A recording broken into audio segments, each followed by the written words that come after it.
Alright, so how do I deal with narcissist? Kani bitong mga narcissist, guys, once nga they have destroyed you, and once they are satisfied of you, and you are no longer of use to them.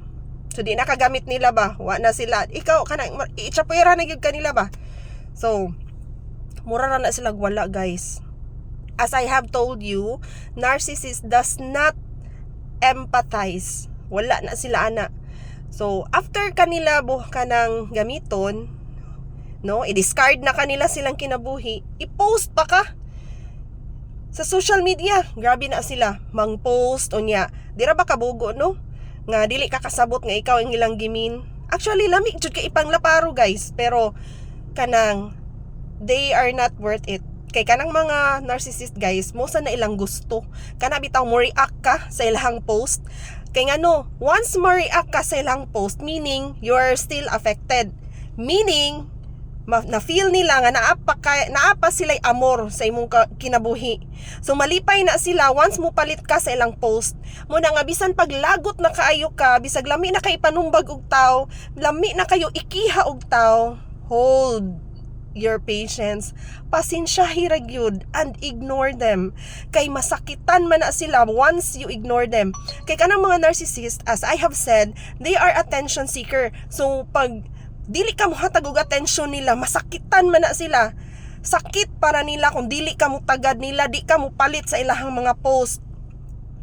Kay ngano man, kanang para nila magmadaugon man sila basta mo reply ka, mo post sila og pangdaot, mo reply pog kag post kay mo kuan sad ka mo validate sad ka. You don't need to validate as long as you know yourself. Wala kay gibuhat nga daotan nila. All you did was to help them, care for them, love them. But then at the end of the day, ngun anaon ra gyapon ka. So mo na sila nya after pa gyud ana nila makapasakit na to, guys. Kanang makakita na lang ta sa ilahang mga post nga malipayon ra sila. Mura lag walay nahimo nga kanang mura bitag wala nakapasakit og taw. Unya after nga i-discard kanila sa ilang kinabuhi, mangita na po dayon na sila laing taw na sa laing source, no? Laing source nga ila na sang magamit, and then they post pictures nga kanang malipayon ra sila.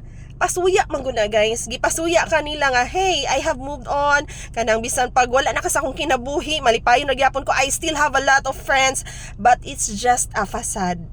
I'm telling you, it's just a facade. Kay kana sila imo mang gi-ignore. So big deal kay na nila kay again, attention nimo ilang gikinahanglan. Malipay kista na sila basta mo palit ka sa ilahang mga pagpangdaot nimo. Pero dili na sila malipayon kay kanang di man sila kadawat nga kanang ni-cut off ka sa imong ties nila. Kasi as I have said, you are the perfect representation of their self.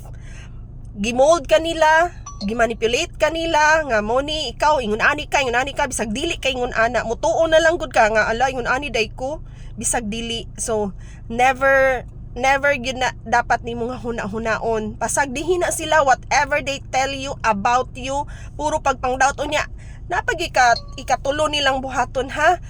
Kanang mga friends ninyo nga common friend, sultihan na nila ug about sa imuha nga puro pagpangdaot niya, masyak na lang ka nga kanang gipanabi ka nga kanang mahibong na lang ka, ha? Kanang ingon ana day siya. So wala ka kapanagang ba? Mo na siya nga kanang ang maayo ra dyan ninyong buhaton is ignore them. Anya, continue your life, continue living your life. Unya dili man nato sala nga naabot sila sa tong kinabuhi kay kisa may magdahom nga ingon anaon ta nila, di ba? So wala man ta nag-expect kay labi na nga kanang ingon ani lang gyud ato ang pagkatao, manggiluyon, manggitabangon, so helpful nya kanang sayop lang nato. So more content later about narcissist kay as I have said, nagkadaghan ni sila unya kanang ang uban gali wala pa gali naka move on gikan sa ilang traumatic experience from them.